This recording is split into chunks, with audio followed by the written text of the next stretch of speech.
want to be wealthy? Do you want to be in control of your finances? Do you feel like you mostly get financial advice from people who are trying to sell you a bank's products? If your answer is yes to any of these questions, then stay tuned because you are at the right place. Welcome to Money Convos, a club committed to helping people achieve financial freedom by providing education and guidance on personal finance and investments. We have a group of experts who share their knowledge and give practical advice with no strings attached. At Money Convos, we have candid, mature conversations about wealth, how to create it, grow it, and protect it. We share our experience and encourage our audience to share theirs and ask questions. Join us every Thursday on Clubhouse at 7 p.m. GMT. We also have book discussions that bring out practical lessons. So far, we have read Dumb Things Smart People Do With Their Money, The Richest Man in Babylon, and The Millionaire Next Door.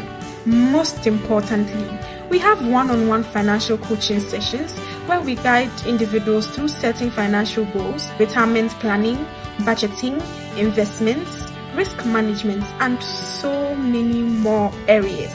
The goal is to get you to financial independence from whatever income level you're at. Follow us on Twitter, Instagram, YouTube, Facebook, and Clubhouse. The handle is at Money Convos GH, or send us an email at moneyconvosgh@gmail.com so we get you started on your journey to financial freedom. Now that you're all caught up, let's head into our next conversation.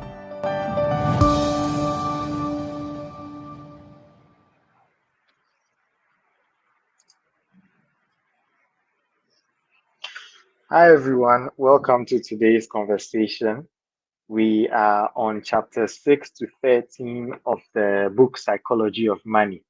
If this is your first time joining us in these conversations, well, welcome to Money Convos. I hope the intro video told you a little about what we do. Last week we started looking at the Psychology of Money, a book by Morgan Housel. And in the first 5 chapters, some of them had quite interesting topics. We learned some interesting things. So chapter 1 talked about no one is crazy. We all come from different backgrounds with different reasons why we do the things that we do. So no one is crazy. It's all about what you as an individual are doing and how things relate to you. Then we have then we looked at luck versus risk, and we talked about how luck and risk are like opposite ends of the spectrum. Luck can make things work out for you, and risk can make things will not work out for you. And a brilliant example of Bill Gates and his friend Kent. Then we looked at chapter 3 where we said never enough, and the lesson there was you need to know when enough is enough, else you keep chasing money, and sometimes in the end make you chase money at the risk of losing things that are really important to you. We also had compounding, talking about the power of compounding interest. So if you have investments, you should be reinvesting, rolling over your investments. Just don't chop your money as the interest comes and the dividends come in. Then the last chapter we looked at last week was getting wealthy versus staying wealthy, a very important topic there. What it takes for people to become wealthy, that's earning high incomes, is very different from what it takes to stay wealthy. And there are lots of parallels with our friends Mimi and David, where they are known to be very frugal.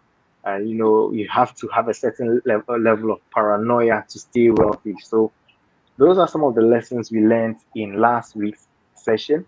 This week, as you can see on the slides, we are looking at chapters 6 to 13. Some interesting titles in there, but even more interesting are the content. So a shout out to you all in the audience. I see you, Mimi. And so, yeah, welcome, Jennifer. How are you doing? Hello, Elikem. I'm fine, thank you. And you? I'm great. The week has gotten off to a tough, an active start. Yeah. Okay, so we have quite a number of chapters to run through today. Last week we had 5 chapters, but this week we have 8 chapters to go through. So it may be a bit of speed work because we want to keep it within the 1 hour time, but not to go too far beyond 1 hour. And we hope at least what we say would encourage people to pick up the book and learn the lessons on their own, right? Yeah. Yeah. Okay, so just before we start, which chapter wowed you most, or which chapter was most impressive for you? Okay, so one of the chapter that wowed me most, even though it didn't say anything I didn't like, I didn't already know, but then the way it puts it was really cool for me. Was nobody is as impressed about your possessions as you are. Yeah. Oh boy, Yeah. IKEA, IKEA. So I guess that must be chapter. Is it chapter 8, the man in the car paradox, right? No, Or please hold chapter on. 9? Yes, yes, I think it was chapter Wealth is 9. what you don't see. Okay, great, great, great. That's nice. Yeah, for me too, chapter 9 was also the main one for me. That really blew my mind. Okay, let's head into the chapters then. Chapter 6, Okay. Tails, you win. And the blurb for this chapter is you can be wrong half the time and still make a fortune. Let me put this out there. This reading this book is one, as an investment professional, is making me more humble. So I'm eating some humble pie, know what I can and can't do, what I have control over. And two, it's making me rethink some of these investment gurus that I had thought about, or people I thought were investment gurus. Investment. Take someone like Yeah. Warren Buffett, right? Last week we it was more of a lesson on patience, that most of his money, 81 out of 88 billion, came up after age 55, after age 50, right? Yeah. But this time, and I posted this on Twitter on our handle, Money Convos GH on Twitter and on here also here on Facebook, that out of all the 400 to 500 stocks that he invested in over time, only about 10 of them made him the most money. Yeah. And I'm like, okay, all right. So yeah, is he that genius after all? Well, let's find out. So, what's your take on this chapter? So my take on this chapter was this it's I think it mimics what life is, because you can't have good things throughout.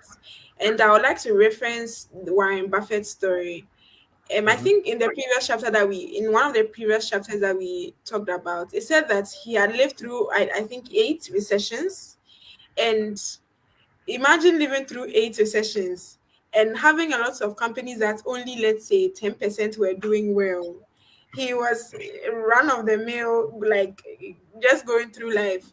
But then the 10% justified the fact that he had lived through the 8 recessions and all the average and then good years that came. And then Hmm.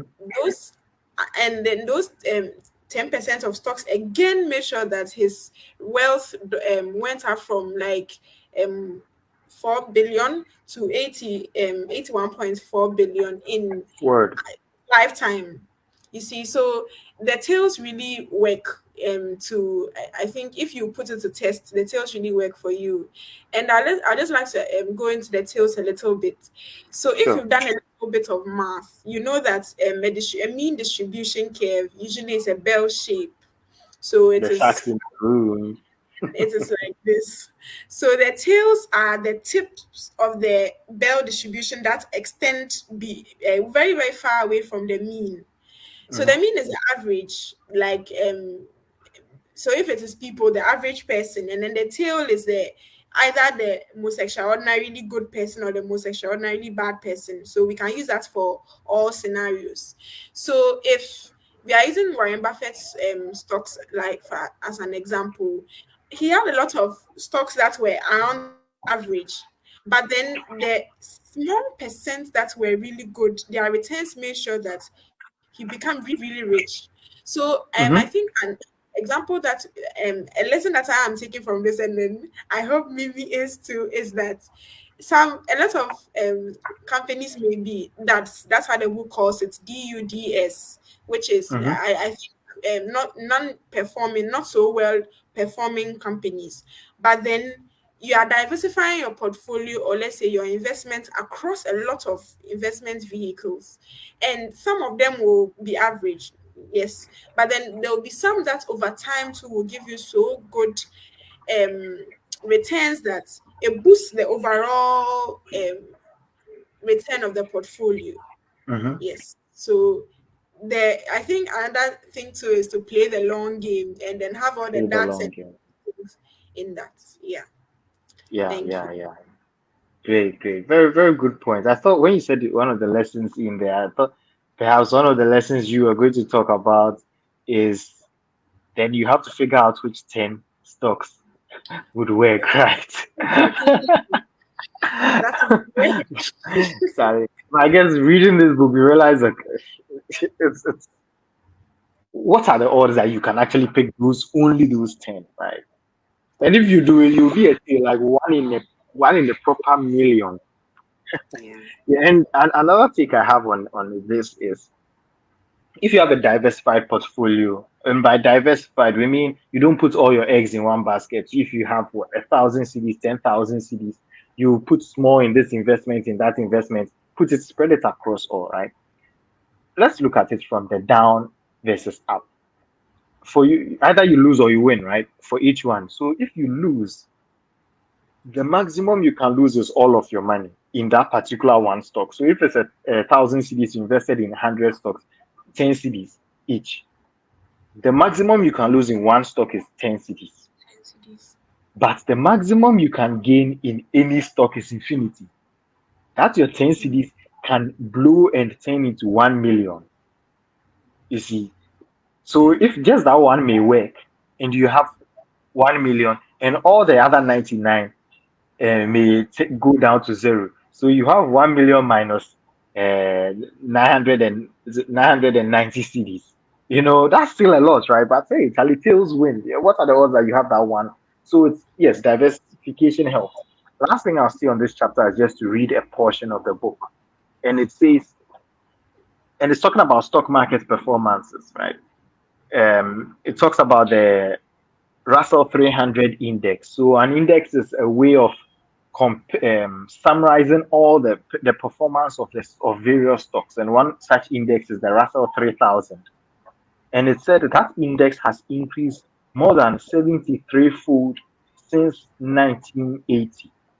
That is a spectacular return. That is success.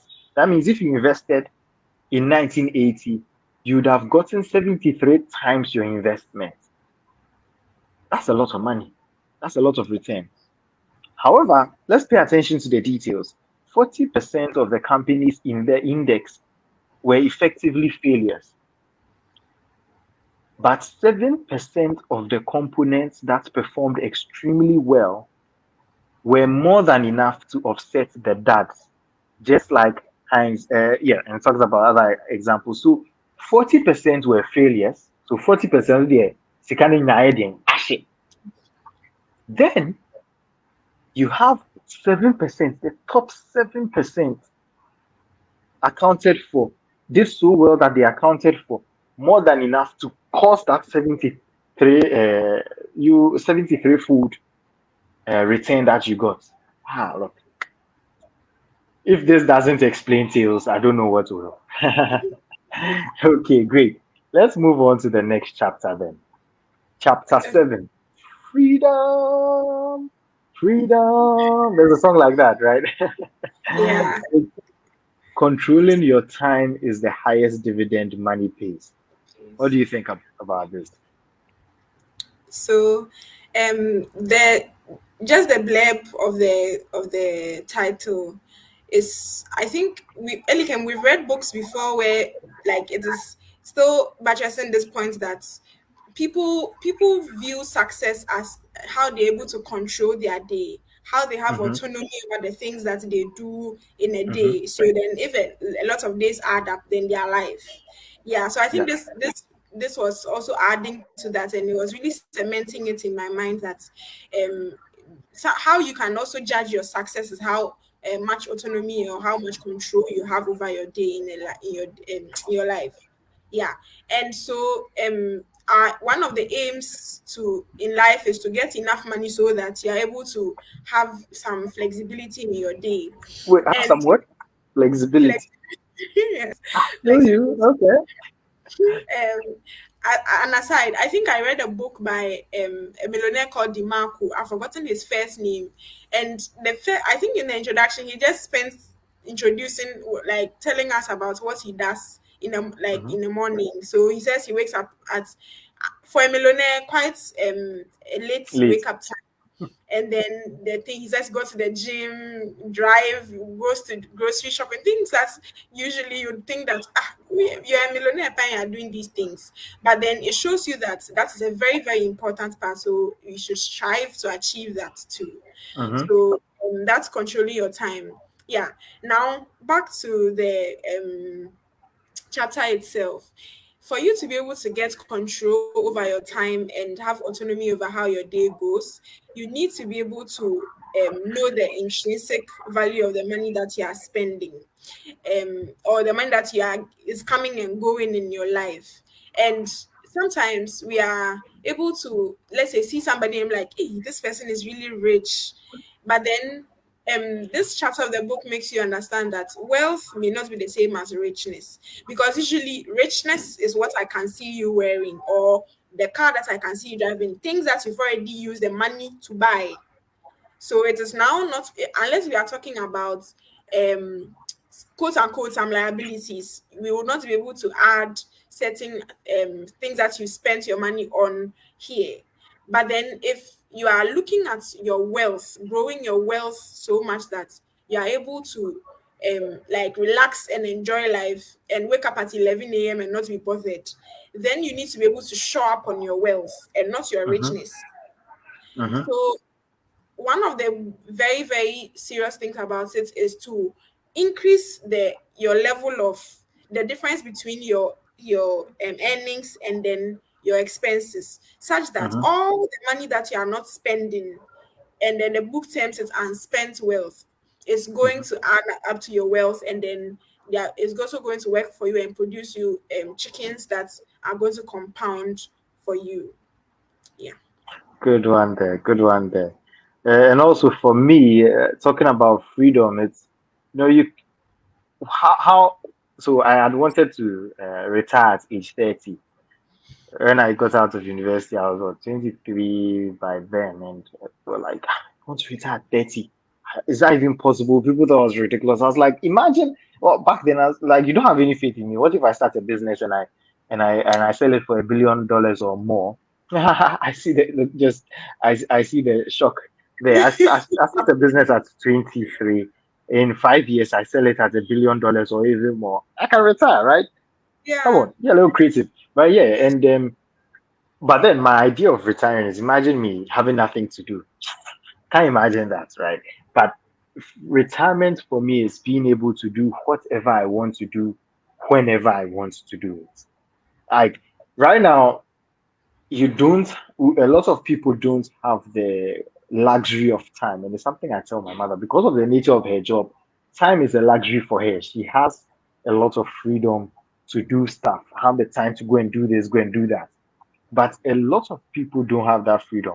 Yeah, you may be getting paid a lot of money, but you don't have the time, you don't have the peace of mind. You are working 247. And the book talks about how in recent times, in the 21st century, we have more income than people in the 1950s, 19 to 1980s. However, people have less happiness, less freedom, because immediately you try to have some wiggle room, you want to do something for yourself, you have someone pointing a gun to your head or holding your income at ransom, saying that, well, I'm paying you so much, you can't not work, right? And back in the day where jobs were maybe industrial work, factory work, you show up for your shift, you work, you leave. Now we are in an age where the high paying jobs are more cerebral. You think more, you have to, and that's what you are doing. Your brain is on all the time. So you may leave the office. Yes, you've left the office, but you are still thinking about the work problems. You are still thinking about how do I solve this? How do I do that? Oh, and now even with COVID catapulted us into remote working, right? Now your computer is on like 247. You are working 247. Calls are coming in at all times. Now the phone companies are now talking about focus mode, Zen mode, to try and get people to have time for themselves. It's because we are not free again. So as you are chasing money, you need to ask yourself, are you still able to have the freedom to control your time? And I think that what the book really the lesson it wants to tell us is have sufficient money so that you can use that money to have leverage over your own time, so that someone won't tell you that, hey, you have to get to work. Your customers, even if you are self-employed or an entrepreneur, your customers won't tell you that, well, you have to come and do this work for me. Some people say, oh yeah, I'll be a salaried worker, so that no problem. You can work for yourself, but your clients will still will still have these demands on you. So once you have that freedom that money affords, then you know that your money really is working for you. It's giving you the dividend of time. So yeah, that's my take on this chapter. All right. So quickly moving on to the next chapter, where it says the man in the car paradox. And it leads smoothly into the next chapter, right? But yeah, this one was quite a brief chapter. Jenny, what do you think about the man in the car paradox? Okay, so I would like to talk about a letter the man said he wrote to his unborn son. And he said, you may see a car and you will think, oh my God, I have to have that. You may not have to have the horsepower or that car that you drive and people will see you and say, hey, something like that. You'd want let's say, the respect that comes with somebody that owns a car, that is afforded somebody that owns a car like that. And it is not, the car is not the only way to circumvent to get around to that respect. So look for cheaper ways, more sustainable ways that you can get the, let's say, some fulfillment in your life that may be filled not with only material possession, but let's say your relationships, some things in your life, the quality of your life, or certain things. And if having empathy, so then if you have empathy, a lot of people respect you because they know that you can put yourself in their shoes and make objective view and take objective views. Then that's how you get around to meeting that need in you that, let's say, a car too can get. So an example of this is the respect that I spoke about. So having and this really, as Elikem says, we went into the next chapter. And I think the author also made an example of seeing, he was a valet, and so he sees, if you're a valet, you have the opportunity to drive cars that your income level may not afford you to be able to get. And then he says, you see somebody in, let's say, a Ferrari, and you're like, God, sorry for my French, but God damn, this is a car. And you're able to spin the wheel for a while, and then you imagine yourself buying the car like that. So sometimes you even see the person who has it, and you just give the person a fleeting thought. You won't remember the person again, but you remember the car because you were thinking about yourself in the car. So we see people in cars and then we admire the car, but then how do we think about the people? So if you're thinking of just buying possessions so that people will see you and admire you in the car, most of the time you're not thinking about you. And this is, I have an example of this. So I remember when I was in level 400, I saw a G Wagon. And one of the reasons why I used to wake up, like when I was really tired in school, was Jennifer, for the Range Rover, until G Wagon came. And I was like, oh, Jennifer, do it for the G Wagon. So when I actually saw somebody in a G Wagon, I was so impressed. And I up to so when the book said this, I was really trying to see if I remember the person. Seriously, I don't even remember if it was a man or a woman. That's how bad it is. But then I really remember the car. You see, so then usually nobody cares about you. So if you're using it to impress people, don't bother. Get your fulfillment using other means. Yeah. Thank you. Yeah, if you are using it to impress others, don't bother. It had me doing some introspection because I don't I, I'm not shy to admit that I want to be extremely wealthy, and I love cars. And just this weekend, I was doing some work, and I went. My desktop, my laptop desktop is a picture of an E63S AMG. Very nice, fast car. And I was like, you know what? Okay, this car is like $100,000. Let's see. The way my career is going, the plans I have, maybe in 2, 3 years, I may be able to afford something. But will I go straight and buy this one? No. Let me look at the C class AMG, the lowest AM, maybe the 43, right? And I was just comparing the specs and asking an extra $50,000 to buy a car. What at all am I getting? And yes, the word horsepower came up, right? Yeah, it had to double the horsepower. And I'm like, okay, I get it, right? But it got me thinking. For me, it's I have driven I have driven a couple of cars before, but there's a certain feeling that a fast car gives you when you get kicked back in the seat because you accelerated, mama mia.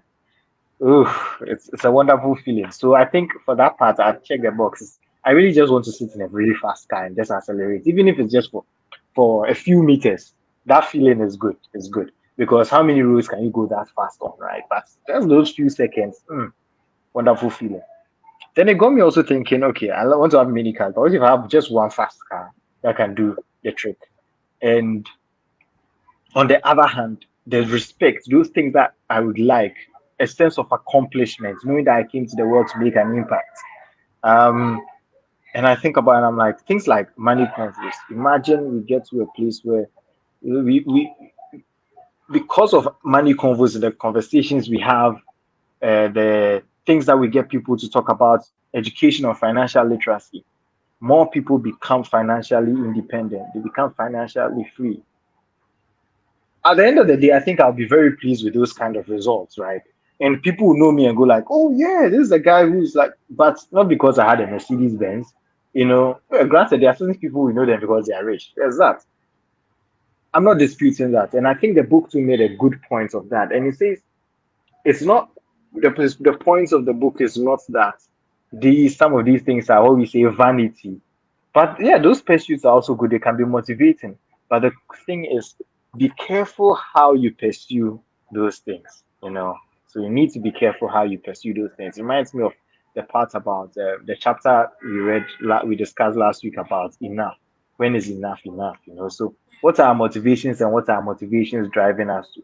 If we know our real goal, then we work towards it. If it's respect you want, do something to get real respect. You get what I'm saying? Okay. Sliding into the next chapter, wealth is what you don't see. Mamma mia. I love this. I love this chapter. Wealth is what you don't see. And I say it's linked to the previous chapter because when some sorry, yeah, when someone spends money to buy something like a car, that's money gone. One indicator you have is their wealth has reduced. If they use cash to buy it, their wealth has reduced by a certain amount. If it's Gucci bags, if you watch the Tinder Swindler, or watching another one, is it Inventing Anna, someone who was another con artist on Netflix. All these things, their money that is going down. Imagine someone spent 400,000 shopping on someone's credit card. That's just money going down. But you see this person, oh wow, you have this Gucci bag, you have this Birkin bag, blah blah blah. But that's money that has been spent or money you have borrowed. And even if it's a car, you say, oh yeah, a car is an asset, no problem. But when you buy a brand new car, you drive it off the line. Even if 30 minutes later, 10 minutes later, you go and do U-turn and come back and say you want to return the car, like at least 10% of the value is gone. All right. But real wealth is what we don't see. Yeah, we say someone has money, especially in Ghana where you can't Google someone's net worth and get Forbes to tell you a person's net worth. You say, oh, this guy get money. I say, prove it. So, oh, see in cars. Okay, all right, no problem. In cars, in houses, all right, cool. But you've not seen his brokerage account. You've not seen his bank account statements. You don't know his loan balances. You don't, yeah, you may see certain houses, but for all you know, it's even for his business partners and he's just the front of it. You know, so many things that actually show wealth that are sustainable, you can't see them. And those are the things that we should be focusing on. I have an example of a friend. who, when he came to that realization that people, his friends will go out, they spend money in a restaurant, they are the bombers, they buy bottles of champagne and all that. Yeah, people see you and clap for you. Yeah, but at the end of the day, you want him to buy a nice Lexus and all that. But at the end of the day, that's not it. He needs to have the money in an account so that when a problem comes, he has money to pay. He's not now going to think, Italy, if I hadn't bought those bottles in the club that day, I'll have money right now. So it's what we don't see. It's the accounts, the investments. No one sees those things. Yeah. What are your thoughts on this? um, I'm coming to make some a generalization here. I don't have statistics to back it yet, but I Okay. saw a quote some time ago that said that let's say the black community is not as rich as our Asian counterparts or our Jewish counterparts or other things. And one thing that characterizes a black community wherever you see us is our bling bling, our like the way we like cars, the way we like buying, Your whip, buying. your Yeah, drip, your bling, exactly. those flashy words. Yes. So you see, the money in, let's say, a Jewish community is turned over, put in businesses, they sell, they plow back those things. But then most of the time, we are consumer centered. So most of the time, we are thinking about the next big purchase we are going to make, so that when I come back in that wheels, you see that I am not playing in this life. You see, Mm-mm. so because of that, you could, from generations ago till now, you can really see that the dividends have paid off for certain cultures, and then for certain cultures that are consumer centric like blacks, you can also see how far we've come. So it is not the people looking at you to say that, oh, your backing back is really pretty. Yes, Mm-hmm. we can see that your backing back is pretty, and you not having a backing back, you will not die from not having a backing back. So I think usually some opportunity costs, you have to think about all of those things before you make a purchase. Now today I was thinking about opportunity costs. Elikem, do you remember Mm-hmm. when I told you that nowadays I only take just keys? So I was thinking about opportunity cost in the sense that you see sometimes in high demand situations, the same trip will be twice the amount that it will be when the pressure is low. And they are That's not with only Uber and Bolt, right? Yes, please. Yes, sorry for Mm-hmm. that. Yes, so Uber and Bolt.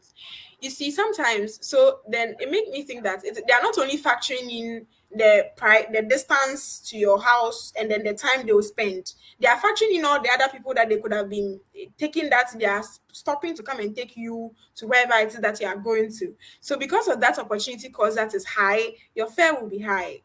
You Hmm. see, so if you are thinking about all the opportunity costs that come with the purchases that you are making, I think you would think about all of these things in a more um, cost benefit situational analysis sort of way, and then make a good decision. Thank you. Yeah, yeah. Ah, it's as you were saying it, it just made a lot of sense. That example. Whereas you could take a Trotsky, a Trotro for our international audience, this public transport bus system, but it can be looked down on because it's not pleasant. Just Google Trotsky or Trotro. Not a fun sight. Cramped, hot bath, sweating, mixed So different sorts of mixtures and aromas in the air compared to just using an app to call a car to come to your door and just sitting inside with the aircon on and feeling all cool and relaxed. bougie. But that luxury, that comfort comes at an extra price, and you compound it. Compounding it. Imagine compounding it over time. In a month, the gap widens. In a year, the gap widens even further. In 10 years, it widens way more. Granted, I'm not saying everyone should go and sit in a trustee, but it's like Jennifer has looked at her individual scenario and is asking these questions. You should do same for yourself, right? Ask yourself, what are you giving up? what comfort are you having? What level of comfort are you having at the expense of wealth, right? And remember, as you save these things, invest it in those things that people can't see. When you were talking about the what you heard about the black communities versus the Jews and Asians, I think it was referring to something, if a YouTube short of Kanye, something he said on a podcast or a show. Sometimes, we think of buying something flashy, whereas you should be doing investment. So yeah, interesting one. Okay, then. This is a very interesting chapter. Remind me when we get to save. I think that's the next.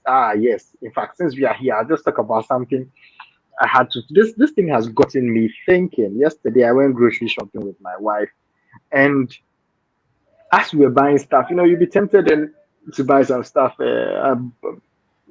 Went to ShopRite, Sue, and it's like, should I? Okay, I know we didn't put this on the list, but hey, should we get a bottle of wine?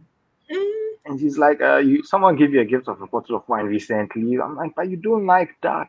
You only like sweet wine. So let's buy some sweet wine. But it's like, no, you add Sprite to it, and then we will, we will, and it will be sweet, so we'll be fine. Please, married partners who are like that, okay, who can check you. Sometimes I can be a bit of a spendthrift, and my wife checks me. So I think that's a good balance for me. So get a partner who can check you.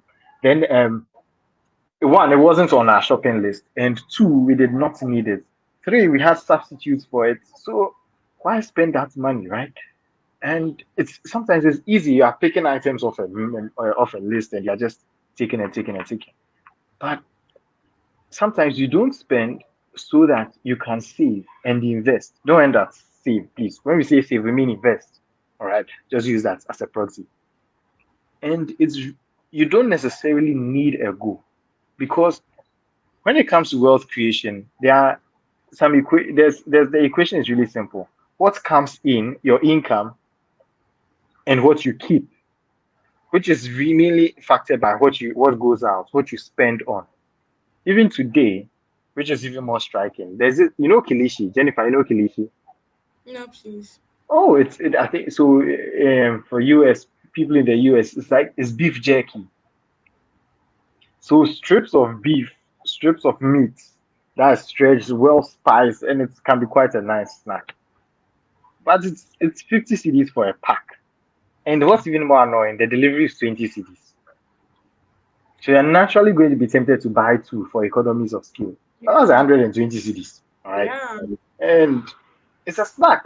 It's not like real food, it's a snack. So just put it aside. Speaking of which, inflation is crazy. Have you seen prices? Like my index that I use, chocolate digestive, this time last year was probably 15 cedis, 17 cedis. Now it's 28 cedis. And in some shops, 30 cedis. You know what? I'm done. That's my guilty pleasure. It's okay. It's going to be too guilty. Anyway. Anyway, pardon me. It's like I'm rambling on for too long, but pardon me. Indulge me on this. I fought the power, and I was like, a future me would be glad I fought the power and didn't buy this cliche. I hope I can keep the faith, because my health scare last year. I paid the bills, I settled all bills earlier this year, and tens of thousands not covered by insurance out of pocket. And this is me even have some level of insurance. Tens of thousands, man, wasn't fun. But here's the thing.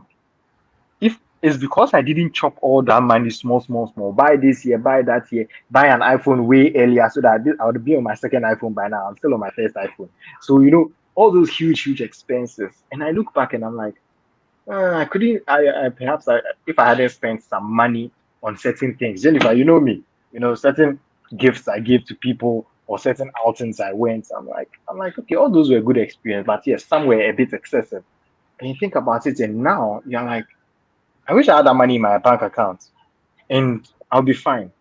The book says you don't need a goal, just save.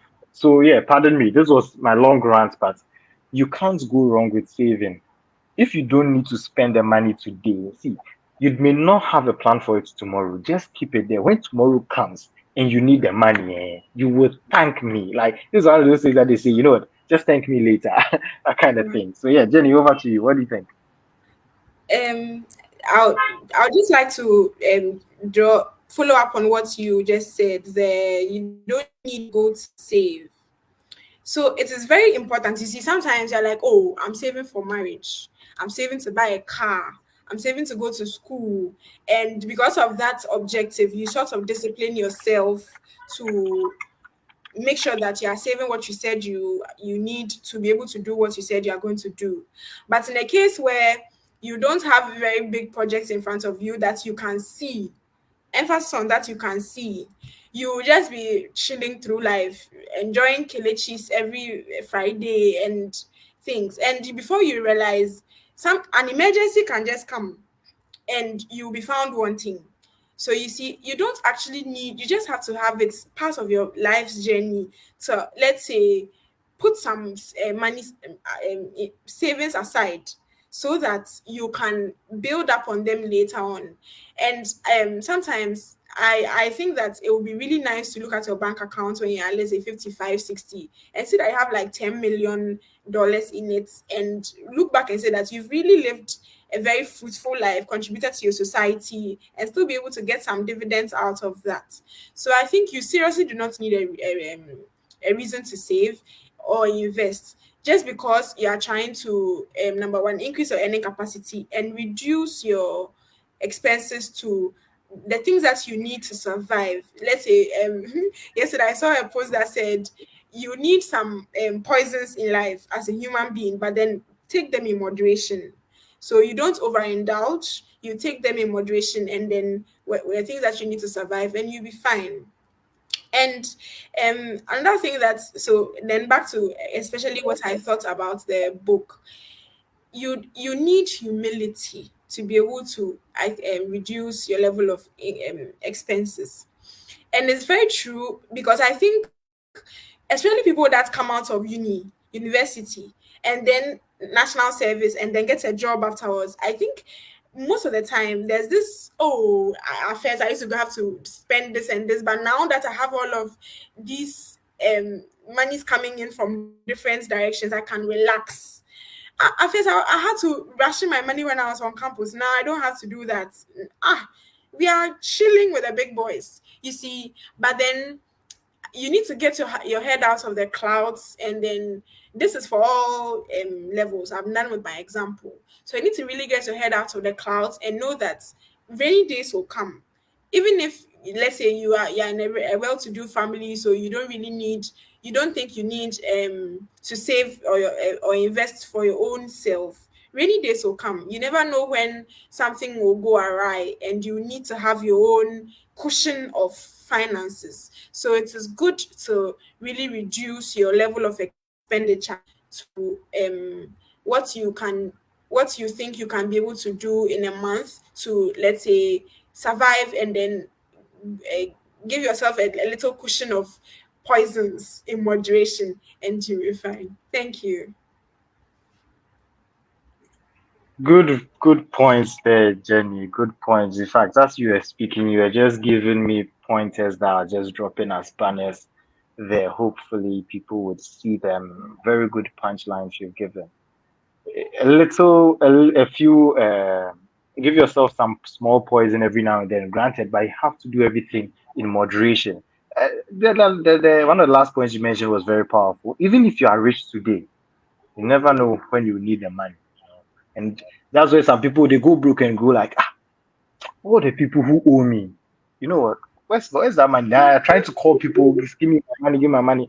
Yeah, it's good to help people, but we need to manage it. And just to make it very clear what we are saying, it's it's important for you to understand the equation of money. Wealth versus rich. Yes, the book says being rich is income, right? You have a lot of income. Yes, that's good. But wealth is about how much of it you keep and how much of it you invest, how much of it you put in the places that you can't see.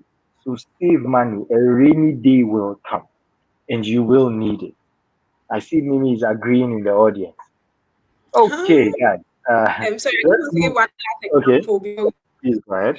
Yeah, so um, this was where there was a story about Rihanna, who's a singer, um, and Thank she now you. so she she was spending quite a lot buying and all of that, and then she almost went bankrupt. And she wanted to sue her financial advisor, and then the man was like, "Do I have to tell you that when you keep buying, the money that you have will finish? I don't need to tell you that. I think that is basic 101. You see, but she needed somebody to tell her that, and I think she's turned her fortunes around right now. So you can, no matter how low you sink, you can come back out. Yeah. Thank Yes, you. yes, yes. No matter how low you think, like 50 cents. Yeah. And you know, this example you gave about Rihanna is where Kaby Lame would do that. Yeah. Okay, I see David in there. David, nice to see you in the audience, dropping some comments. Great to see you here. Okay, great. So, pardon us if it sounds like we'll be rushing through the next couple of chapters, but it's because, you know, we try to keep this close to 1 hour and we are running up on that time soon. So, we've covered the two chapters that we felt were very important. So, let's see if we can breeze through the next few chapters, at least give you something enticing to want to read the book. Even if you've not read it, you can jump on it and um, you would learn some of these lessons that we are learning as well. Oh, yes, in fact, good points David has mentioned. He said Nelly also figured out how to get out of a rut. Okay, so this next part, and Jenny, I think this book was talking to this part. The book, this book is really getting to me. The psychology of money. The book is playing psychology games on me. It's working on my mind. It's doing inception on my brain, and it's talking about me. Rational over reasonable is greater than rational. Reasonable is better than rational, and the blurb says aiming to be most reasonable works better than trying to be coldly rational. Jenny, what do you think about this? Okay, so one example that the book said in this was, "You are not a spreadsheet." And I think it's stuck in my head. So you see, spreadsheets are coldly objective, very, very, very rational.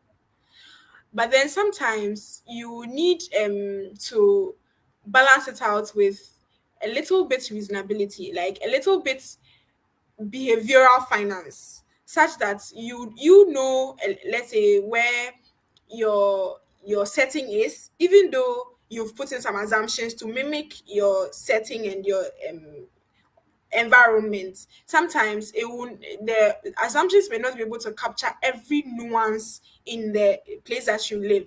And so being able to balance it out, have the spreadsheet in front of you, all right, but then balance that with a little bit knowledge that you have in your head, so that you are not only taking decisions based on a simulation, but then you are thinking it through, and then getting it to be as reasonable to your situation as possible. Another thing is, let's say somebody giving you cold hard facts about, let's say, advice, but then you know that it won't really suit you in your situation or in your setting. You're supposed to be able to balance it out with some advice that you know about yourself, and you'll be fine.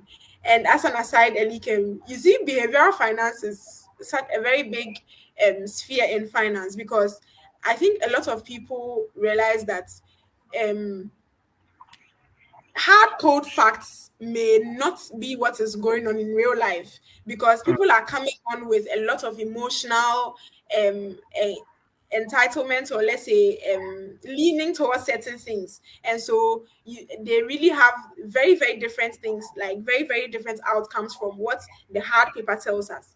This is like sort of a mild form of letting you go away with your behavior and not putting in a little bit of the finance or the hard code facts. Just balance the Mhm, two out. Yeah. mhm.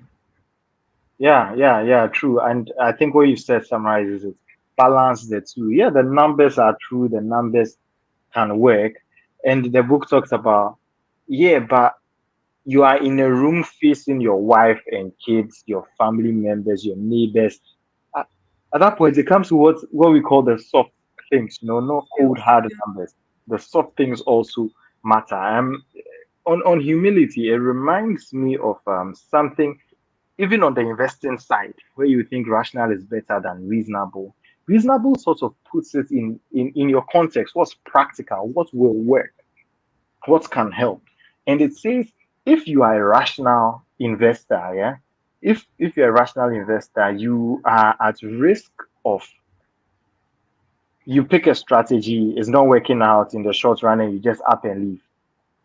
And the book in other chapters has talked about how hanging there through some recessions would help you. And which chapter was it? Was it here? It said someone, I think it was under Tills You Win, where it talks about how someone who stuck around through certain recessions, just the 20% of the recessions made a world of difference in returns. I'll try and find those numbers later. But it's talking about how if you have a strategy and you love the strategy, you develop the strategy with good reason, and the reasonable person will say that, what, let me stick through this strategy and see what happens, right?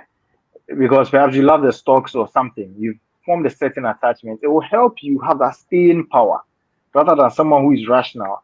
Granted, I think when I was reading that part, to be honest, this is where sometimes you ask, what's the author really saying? Do I really agree with it? Because I think a rational person could also stick with a strategy and let it work throughout. But for me, I'm taking the story out of it in the sense of if you come up with a strategy and you believe the strategy is good and this is a strategy that can work, which of them will give you that staying power? Because you realize that you should have that staying power. Warren Buffett, it worked for Warren Buffett having that staying power, that patience. There's the example in the book. I would look it up again and find it. But really, what it takes to have that staying power to hang in there's a good lesson I learned about reasonable versus rational. What's practical? Okay, great. So, moving on to the next chapter. Surprise! It's this is such a paradox, and it says history is the study of change. Ironically, it's used as a map of the future. And in our business, in investment management, we say we present people with mutual fund returns or stock returns of past performance compared with the benchmark. We can't tell you what the future is or what's going to happen, but you take this, use this as some kind of indicator of what has happened in the past. But there's no guarantee of the future, right? And so yeah, it tells you a lot about our industry, and we still keep looking at the past, and someone says, oh, in the past these things haven't happened, and in the past this thing has happened consistently, but actually it's all the thing is the history is about things that haven't happened before. Imagine how boring it would be if issue was about all the things that just keep happening. And that would be interesting, right? Or boring. Yeah, Jenny, what do you think about this chapter? So this chapter was, I think the import of this chapter was to let us be comfortable with things, like not following a pattern. So let's say historically, this is what has happened. In the future, this is what will happen. It may deviate from the past, but then we should be fine with the fact that it can deviate. And I think in all aspects, especially even with technology, like look at how far we've come. So it really makes you understand that if in 1950 or so, the way to let become really wealthy was coal mining, train building, and all of that. Now look at the people that are on the richest people in the world list. Most of them are not in that hard industry, construction, and all of them that Vanderbilt thems were in. So change is the most certain thing in this life. So you need to be able to get accustomed to it. I think one example is just at the tip of my brain. So when I get to Elikem, I will just say that as well. I'm just Oh, forgetting of it. Yeah. those earworms it's just at the tip that you can't grasp it, right? I'm quickly glancing at the book to look at something I highlighted in this chapter, um, and it talks about how paying attention to history can make you have certain wrong sense of confidence. So I read it. Experiencing specific events does not necessarily qualify you to know what will happen next. In fact, it rarely does because experience leads to overconfidence more than forecasting ability. Investing is about trying to predict the future. And yes, if you've been around the block for a while, you've experienced a lot of things. You go like, you know what? I think I know this. I've seen this happen before, or this thing has never happened before. But you see, you've experienced a few events. You've experienced some events, traumatic, life changing, granted, whatever it is. But it only makes you feel like, oh, me who be that? Waiting, Yeah. Musa no go. What haven't I seen before? But the thing is, what you haven't seen before, go and ask Blockbuster. Just go and ask Blockbuster. Go and ask them what to. I know, right? They had a chance to buy Netflix. Granted, caveat, I cannot sit here and look back and say it was very bad of them to not have bought Blockbuster. Granted, caveat, but uh, fact is, you've what is there's this is it you read more of these books. Said the beautiful ones are yet to be born. And not There's yet a born. quote, Yeah. the beautiful ones are not yet born. There's that quote, right? So that should give us some reason to pause and think about it, that there's more to come. If you think you've seen it all before, calm down. Grab some popcorn because you are in for a show. Yeah. So yeah, we just need to be mindful when we talk about experience influencing or making us make good decisions. Yeah. Yeah. Do So you I've, want to say I've another thing, or you found it? so You remembered? Yeah. Great. yes. So it was about Benjamin Graham.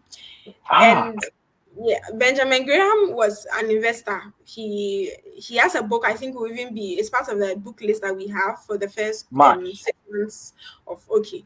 So he had a plethora of strategies, and even him that he had like that's how I say he has some strategies that had worked previously. He was always testing them. It's almost like for the accountants we are testing for impairment. Excuse me, like we It's are just always testing testing. the strategies. Yes, always testing them to see if, even though they worked previously, are they still effective now? If they are not, I discard them. I look for another one. So that's how come he was able to. I think he was set in the 1700s, 1721 or so, but then his the way his mind works is still very relevant till today, and so we are still reading Benjamin Graham's books. You see, so stress test the things. I know it for a fact this has worked before. Let me check it with this context and see if it will still work. If not, then we'll look for other things. Yeah, thank you. Great, great, great. Stress test them. And yeah, like you mentioned, I'm looking forward to reading that book too. It's a book for March, and the Intelligent Investor. So Yeah. it's a book for March. Okay, off to the last chapter we are discussing this week, and it is room for error. Room for error. And I like how this chapter talks about the card counting. Even people who can do card counting and then they know that, oh yeah, there's a certain level of certainty they can bet. They know that the strategy works, but they know that there's a chance that things won't go according to plan. It will all cast. This, as they say, the Nigerians say, Charlie, the plans all cast, castigated. Please don't look at the definition of that word. That's not what it means. But yeah, it casts. Things could go wrong, so you should be ready for it. Have a plan A, plan B, plan C. In finance, in personal finance, we talk about having insurance, diversifying, allow you to cushion against things going wrong, all the like. But before I hand over to you to hear your thoughts on it too, it's yet another humbling experience. Again, psychology of money, working on my psyche. As an investment professional, when someone asks me, what do you do? I tell them, well, oh yeah, I my job is to predict the future. True. My job is to predict which investments I can invest in and I'll get my money back, which investments I can invest in and not just get my money back, but it will blow and I'll make a fortune, right, for my clients. That's my job. But my work is it's quite difficult compared to other professions. Let's say uh, an architect or a builder, you want to build. You come to me and I tell you, I can't guarantee. You come to me and like maybe dropped in the comment section. People come and they want, what are the returns? What are the returns? But I can't tell you that this is exactly what the returns are unless you are going to do a fixed bond or a government of Ghana paper. And I know that, oh, chances are very slim that the government won't pay. So almost 99 point something percent chance that they will pay, right? But chances are, I'll tell you, I can't give you guaranteed returns. Maybe this, maybe not that, but I'll try and do my best. But imagine that your architect or your foreman or your contractor is building your house and they tell you that, oh, yeah, oh, God, don't worry. Chairman, I'll buy the cement, I'll buy iron rods, but maybe 3, 4 years, the building will come down. It's possible, it's possible. The building will collapse in 3, 4 years. Now, how would you feel about it? And especially you contrast these, and investment bankers are usually known to be very smart people. I'm not comparing any professions, but imagine if some very intelligent people are telling you that they can't tell you whether the work that they are doing will work out or not. Why would you give your money to them? But that's a harsh reality we face in our industry, right? So it's quite humbling reading this chapter, and it's something I tell clients. We don't know for certain, but we are trying to do our best efforts. Jenny, what do you think? It is really true. It is a very humbling experience. And I would just like to take it up from margin of error. So when you're Mm-hmm. doing a regression analysis, a regression analysis is trying to look at all the factors that can affect something, and then try and find out to what extent those individual factors will affect the thing that we are looking for. So we call that the independence variable. When you are doing a regression analysis, you always add margin of error, because even though you think you know all the independence variables that can explain the dependence variable, sometimes there's that small percentage that nothing can be able to explain. So then you need that margin of error to let you know that it can go awry, but then this is your margin for quote unquote it's not going how you want it to go. And it's very true for real life too. I don't know if anybody has planned something in so much detail, looked at all the ways they can go wrong, factor that into your plan, and something totally unrelated coming to crash it and let it not go according to plan.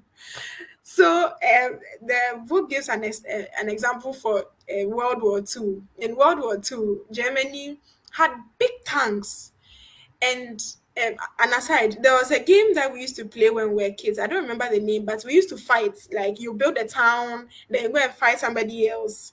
And usually my brother used to beat me so much because he was always developing tanks and boats, like war boats and those things. So Germany had that. But then, so when they were going into the war, they were very confident that, oh, we are going to crush these people. When they got there and then they brought their tanks, their war tanks to the forefront, the things were not working. How can they not be working? Mice had gone to chew things in the wiring, and Ah, so they were, Kwakwe, yeah, mice. Jerry, Okay, I don't Jerry, Jerry and his friends. top. Yes, Jerry and his friends. Ah, Jerry and his friends. They've gone to you are chew kidding. things. So now the tanks are not working, and they were miserably defeated. And I can imagine the shock on the commander's face, like, what happened? But they were defeated. You see, like the most outrageous things can happen. So sometimes when you are thinking about like room for error, it gives you it gives you that humbling notion that you are thinking of all the possible things that can go wrong. Imagine these people, they thought of, oh, the fuel running out and probably replenished it. They had three extra backup plans for that. They had, oh, the oil running, the engine oil going off. They had a backup plan. They never had a backup plan for mice chewing things. So you really need to widen your scope and know that some things may go contrary to what you've thought, and all the risks that even assumed, something else can come on that will be a risk that you may not have put in. So that's room for error gives you that freedom to still be on plan or on course in the long run, even with short-term cuts. Yeah, thank you. Amazing. Can you just imagine? Can you imagine the best laid plans and I'll call them Trojan mice. There's a Trojan horse. These are Trojan mice. Go and chew your wires. But that's a fact of life. It's this what you could have the best laid plans, but what my boss Pani would call the perfect storm. Everything just comes and spoil everything. Like you had a backup plan for your backup plan, which also had a backup plan. Yet the powers that be said, for here today, na. So yeah, what are you going to do, right? And it happens with investments. Yeah.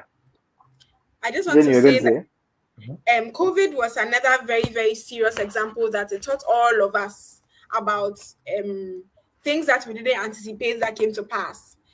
So I was watching a skit on Instagram that the person was saying that how her life has changed from March 2020. She said mm, she used to wake up early, plan her day, do her lunch. If you're like me that used to eat twice or three times in the office, pack three different food and then put them all together. Make sure you're at your bus stop by a certain time, or if you are driving, you set off by a certain time, get to work and all of that. Now, usually when I'm at home, I'm not even wearing office things that I can wear to the open, and sometimes I'm even in underwear. It's that bad. But then nobody anticipated that a pandemic of this magnitude will affect all of us such that it will change our whole outlook on life, the way we do business, the way we look at international travel and all of that. So if you think this is far fetched, I think this brings it quite close to home. Yeah. true. Can you and it's propelled a place like Ghana, mobile payments, electronic services, the use of apps is just propelled everything. Like where we are now, at the pace we were going to before COVID, I think it's where we would have been perhaps 2025, to the Yeah. extent that the government is even trying to introduce a tax on these transactions, because it's too lucrative for them to miss out on. But yeah, these are very important points we have discussed about the uncertainties. So yeah, it's been an interesting conversation. We are coming up on the time for today. Just a recap: today we have discussed chapters 3 to 13, where we 60. talked about, oh, sorry, 6 to 13, thank you, 6 to 13 of the psychology of money. It's an interesting book that is really working on my mind, causing me to do a lot of self reflection. Jennifer, you could identify with that too, can't you? Yes, I really could identify with it, and Yeah. especially with the humbling of it, like things that make you like, oh, try hard, but then make sure that you are accounting for a lot of things that can go wrong and Hmm. all. So yeah, it's really humbling. Yeah. Yeah. Yeah. My action point for today really is on the saving. It's saving. And I encourage you all, think about saving when you are broke. When you're at the time of the month when you've spent most of your salary and you are broke, then you will go at your budget, prepare for your budget. Don't budget when the salary comes. So you'd have saved. You know how much you are putting aside. And by save, remember, whenever we at Money Convos say save, it's a proxy for invest. Don't leave it in a savings account. Worst case, Yeah. a money market mutual fund, some treasury bills. Just invest it, all right? And for me, that's my action point that I've picked up from these things. Save, because you need the money. Jennifer, do you have an action point? Yeah, so mine is also around the same place. I think there's chapter humility, Mm, like putting lining my spending habits with as much humility as I possibly can, and not mm, just think that, oh, money has come and so yeah, doing this, you're doing that, and before you realize getting to the so I have quite a stringent way of sending my money to, let's say, the bank before I start spending. But then before you realize, you may have overspent in certain weeks, and then we are found wanting in certain weeks as well. So put some humility by my savings and make sure that I am not buying things to impress people. No, I am doing everything with my goal in mind, and not just seeing that, oh, Elikem will see that I have made it in life. No. Yeah, thank you. Good one there. Good one there. Okay, so Jenny is going to be more humble. Okay, so Yeah. just some heads up for next week's conversation. Hey, remember, no pressure for you to read all these books to catch up.